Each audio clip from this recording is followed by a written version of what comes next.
എമ്പുരാൻ ഇന്ന് വെള്ളിത്തിരയിൽ പ്രദർശനത്തിനെത്തിയ ഒരു ചലച്ചിത്രം മാത്രമല്ല, ആവിഷ്കാര സ്വാതന്ത്ര്യവും രാഷ്ട്രീയ കാഴ്ചപ്പാടും തമ്മിലുള്ള സംവാദം കൂടിയാണ്.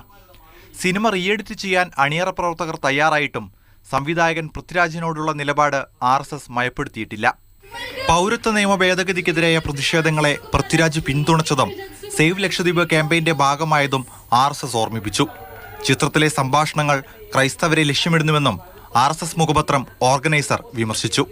പൃഥ്വിരാജ് മാത്രമല്ല, ഭാര്യ സുപ്രിയ മേനോനും എതിർപ്പിന് പാത്രമായി.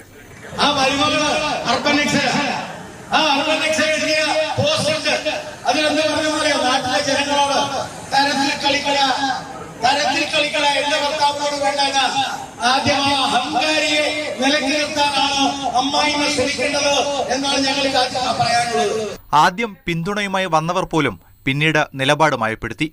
എന്നാൽ സിനിമയെ സിനിമയായി